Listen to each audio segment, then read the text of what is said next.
正所謂一年一度頒獎時，小生花旦樂團圓。講到一年一度由一週刊主辦嘅一電視大獎呢，與其話係一個頒獎典禮，倒不如話係三色台萬千星輝頒獎典禮嘅太公分豬肉版呢。好似呢一日，我哋見到三色台嘅一眾小生花旦出咁上台領呢個一電視大獎呢。嗱，首先登場嘅就有大紅大綠組合，紅組方面當然就有年年都由頭紅到落腳趾尾嘅佘詩曼呢。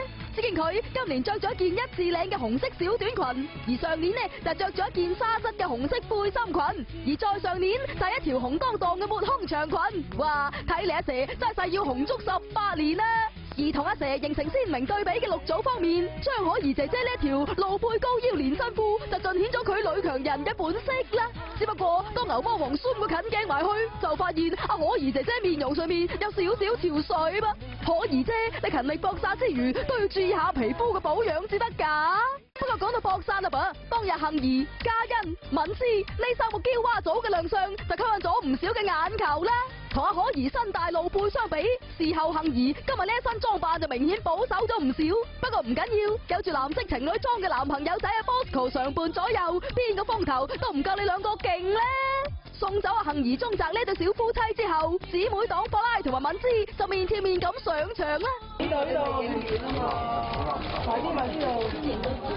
一見到隔籬阿敏詩着咗條大露背嘅超短裙仔風騷亮相，保守打扮嘅法拉都忍唔住話：姊妹，你使唔使去到咁盡啊？要，梗係要啦！話晒今日都係小生花旦大聚會，唔去盡啲點出風頭啊！嗱，話口都未完，我哋見到楊怡以一身低胸露背連身褲嘅騎呢造型閃亮登場啦！哇，姨妹，仲記得你舊年着過一條香檳色嘅 Deep V 長裙，都好有女神 feel 噶啦噃！乜今年搞到自己咁黯然失色啊？唔通做女律師、女醫生做得多，連啲 taste 都變埋？唉，算啦，我哋都係睇翻當日嘅領獎情況咧。當日 Bosco 就憑借住潛行追擊嘅 Biko 攞最受歡迎角色獎，所以一上到台，梗係要多謝一輪啦。要多謝潛行追擊間茶莊啦，俾咗一個咁好角色，我搞到咧而家冇人叫我做 Bosco，個個都叫我做 Biko。嘿 Bosco， 咁講明你個角色深入民心啫。而同樣都係咁深入民心嘅，仲有鐘嘉欣喺點解阿 Sir 係阿 Sir 入邊嗰個斯文溫柔嘅 Miss Cool 啊！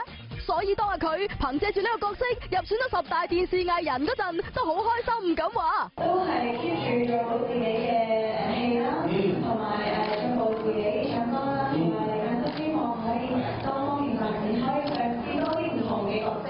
嗱，嘉欣妹妹多啲嘗試絕對係好事嚟嘅。不過我 Jimmy 覺得，除咗你之外，另一位嘅女明星都有需要嘗試唔同嘅角色噶嘛。講緊嘅咪就係你咯，法拉，唔好再做讀信情啦。我今年係第3年攞呢個特帶啦，咁舊年咧就攞咗第9位嘅，前年我記得係第10。今年咧原來佢報咗咧，希望今年都可以繼續拍到啲劇啦。嗱，法拉，你又要繼續努力啦。不過已經離開三色台北上發展嘅阿佘就話：我拍拖亦都係最輕鬆嘅一套劇，我拍嘅喜劇，即係唔需要再